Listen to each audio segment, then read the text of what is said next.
والمرسلين وعلى آله وصحبه أجمعين. أما بعد، فقد قال النبي صلى الله عليه وسلم: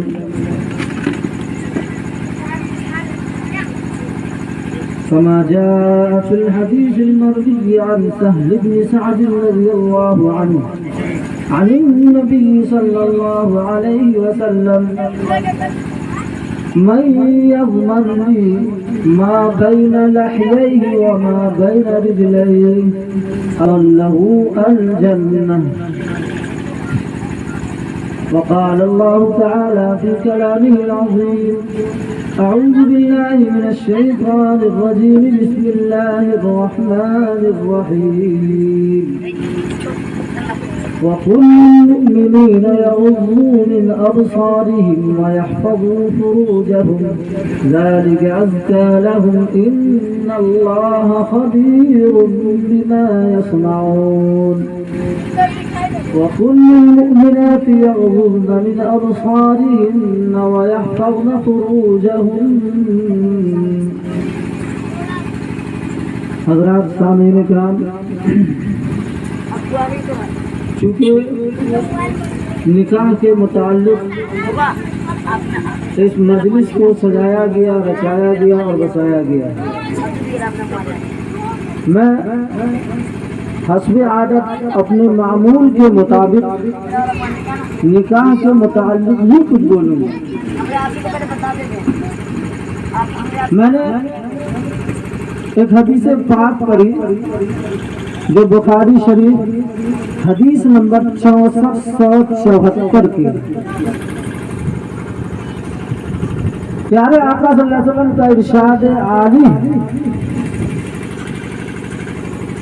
حضرت سہل بن سعد رضی اللہ عنہ پیارے آقا صلی اللہ علیہ وسلم سے یہ حدیث روایت کرتے ہوئے فرماتے ہیں کہ پیارے آقا صلی اللہ علیہ وسلم نے ارشاد فرمایا: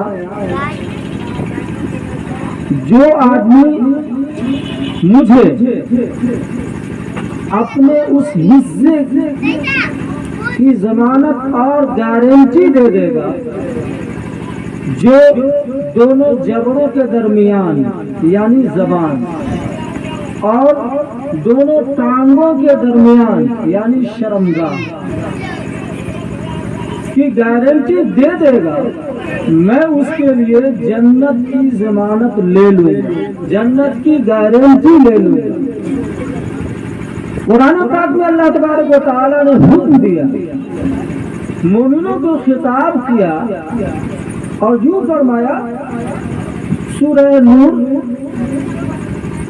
آیت نمبر 30 میں مومنوں کو خطاب کرتے ہوئے فرمایا: وَقُلْ لِلْمُؤْمِنِينَ يَغُضُّوا مِنْ أَبْصَارِهِمْ وَيَحْفَظُوا فُرُوجَهُمْ ذَلِكَ أَزْكَى لَهُمْ إِنَّ اللَّهَ خَبِيرٌ بِمَا يَصْنَعُونَ۔ آپ مومنوں سے کہہ دیجئے، پیارے آقا صلی اللہ علیہ وسلم کے واسطے سے مومنوں کو خطاب ہے کہ آپ مومنوں سے کہہ دیجئے کہ وہ اپنی نگاہیں نیچے رکھیں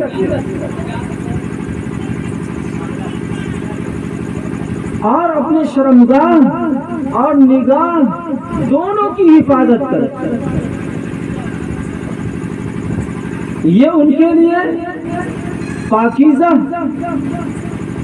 اور بہت ہی اچھی بات۔ اللہ تبارک و تعالی ان کے تمام کارناموں کو جانتا ہے، دیکھتا ہے۔ پھر عورتوں کو خطاب کرتے ہوئے اسی سے آگے آیت نمبر 31 میں اللہ تعالیٰ نے فرمایا: وَقُلْ لِلْمُؤْمِنَاتِ يَغْضُضْنَ مِنْ أَبْصَارِهِنَّ وَيَحْفَظْنَ فُرُوجَهُنَّ۔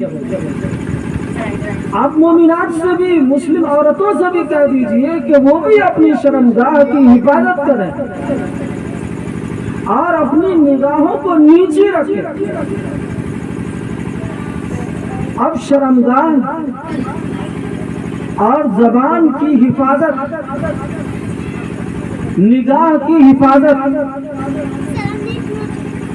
کا حکم قرآن میں بھی موجود ہے، حدیث پاک میں بھی موجود ہے، لیکن امت مسلمہ کی نگاہ اور شرمگاہ کی حفاظت کیسے ہو،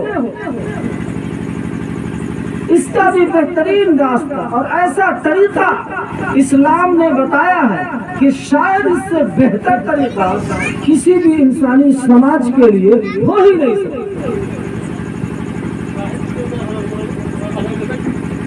نکاح کے لوگ بھی مانے، جیسا کہ صاحب فتح القدیر نے بیان کیا ہے،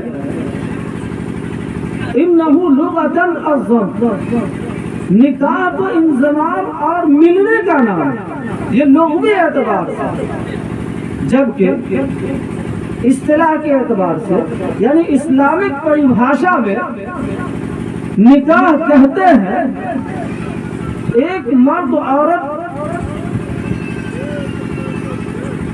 کا باہم اس طرح سے ملنا، شرعی طور پر ملنا،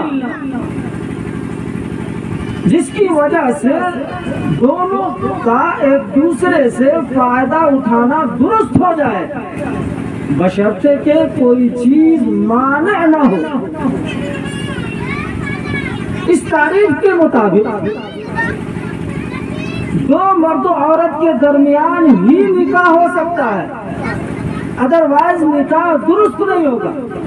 جیسے دو عورتوں کے درمیان اگر نکاح کرنا چاہے نکاح نہیں ہوگا، دو مردوں کے درمیان نکاح کرنا چاہے نکاح نہیں ہوگا، مخنث کے درمیان نکاح کرنا چاہے نکاح نہیں ہوگا، دو محرم رشتوں کے درمیان نکاح کرنا چاہے نکاح نہیں ہوگا، دو مخالف مذاہب کے درمیان نکاح کرنا چاہے نکاح نہیں ہوگا۔ یہ اور بات ہے کہ مغرب کی حیا باختہ تہذیب نے دو ہم جنس یعنی دو مردوں کے درمیان بھی نکاح کو جائز اور روا قرار دیا ہے۔ اسلام سے پہلے بہت ساری شریعتیں آئی، بہت سارے مذاہب اور ادیان اس دنیا میں جنم لیتے رہے۔ کچھ مذاہب تو ایسے تھے جنہوں نے دو مرد و عورت کے درمیان تعلقات کو مطلقاً کسی بھی صورت میں ناجائز اور ناروا قرار دیا۔ کیوں؟ اس لیے کہ ان کا ماننا تھا کہ نکاح کرنا عبادت کے لیے رکاوٹ ہے، نکاح کرنا اللہ تعالیٰ کے نزدیکی اور قربت کے خلاف ہے، لیکن اسلام نے کہا نہیں، نکاح کرنا عین اسلام ہے، عین فطرت انسانی ہے، عین عبادت ہے۔ نکاح عبادت کے خلاف نہیں ہے، بلکہ نکاح کو سنت کے مطابق کیا جائے وہ بھی نکاح عبادت بن جاتا ہے، اور نکاح جب سنت ہے تو سنت عبادت ہے، جیسا کہ انبیاء کی سنت النکاح من سنت المرسلین، اور سورہ رات میں اللہ تبارک و تعالیٰ نے فرمایا وَلَقَدْ أَرْسَلْنَا رُسُلًا مِّن قَبْلِكَ وَجَعَلْنَا لَهُمْ أَزْوَاجًا وَذُرِّيَّةً، ہم نے تمام نبیوں کی بیویاں بنائی، ہم نے تمام نبیوں کے جوڑے بنائے، ان کی بیویاں تھی، ان کی اولاد بھی ہوئی۔ پتہ یہ چلا کہ شادی اور شادی کے بعد اولاد کا پیدا کرنا یہ نہ ولایت کے خلاف ہے نہ نبوت و رسالت کے خلاف ہے، بلکہ عین ولیوں کا طریقہ، نبیوں کا طریقہ اور ان کا شیوا ہے۔ حضرت زکریا علیہ السلام نے اولاد کے لیے دعا کیا، اس کا مطلب یہ ہے کہ شادی ہو چکی ہو اور اولاد کو مانگ رہے ہیں، یہ بھی نبوت اور ولایت کے خلاف نہیں ہے، کیونکہ اولاد ہماری زندگی کا سہارا، ہمارے بڑھاپے کا سہارا ہے، اس لیے شادی اور اولاد نبوت و رسالت کے بھی خلاف نہیں ہے۔ لیکن سابقہ شریعت میں کچھ مذاہب ایسے تھے جنہوں نے یہ سمجھا تھا کہ یہ ولایت کے خلاف ہے، یہ بزرگی کے خلاف ہے، یہ عبادت میں رکاوٹ اور مانع ہے۔ اسلام میں جس کا ایک امتیاز اور بڑا امتیاز اعتدال، فطرت انسانی سے ہم آہنگی اور موافقت ہے۔ اس نے فطرت انسانی کو دیکھا اور سمجھا، جیسا کہ حضرت آدم علیہ السلام کو ضرورت محسوس ہوئی بیوی کی، تو اسلام نے انسانی فطرت کو سمجھا اور جانچا۔ اسے یہ محسوس ہوا کہ نہیں، شادی عین فطرت انسانی ہے، اس لیے شادی کو سنت قرار دیا گیا۔ عام حالتوں میں، بعض حالتوں میں واجب بھی ہے، اب بعض حالتوں میں حرام ہے، لیکن عام حالتوں میں سنت قرار دیا گیا۔ اور شادی کے برعکس جو طریقہ ہے، اسلام نے اس کو ناجائز اور ناروا قرار دیا اور بڑی سخت پابندی عائد کر دی۔ اگر کوئی شخص اس کا مرتکب ہو جاتا ہے تو اس کے لیے کڑی سے کڑی سزا کو متعین کیا ہے۔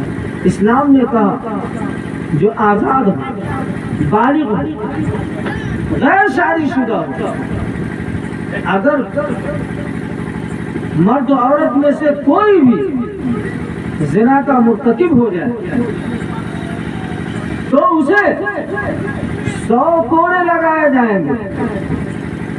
قرآن پاک سورہ نور آیت نمبر 2 میں اللہ تبارک و تعالیٰ نے فرمایا کوئی مرد زنا کا شکار ہو جائے، کوئی عورت اگر زنا کا شکار ہو جائے تو اگر وہ غیر شادی شدہ ہے تو اس کو 100 کوڑے لگائے جائیں گے۔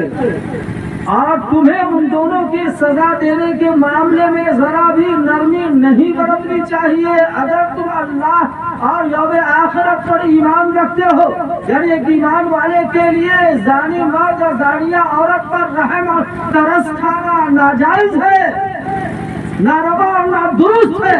اللہ تعالیٰ نے روکا ہے، وَلَا تَأْخُذْكُمْ، نہیں کے ساتھ اس کو منع فرمایا ہے، تو تم کو رحم نہیں آنا چاہیے۔ اس لیے کہ اگر ایک زناکار پر، ایک زانیہ پر تم نے رحم کیا تو زنا کا دروازہ کھل جائے گا، اور شریعت کو زنا اور دوائی زنا، محرکات زنا، زنا کے اسباب و وسائل کو ہی بند کرنے کا ارادہ کیا ہے، بند کرنے کا حکم دیا ہے۔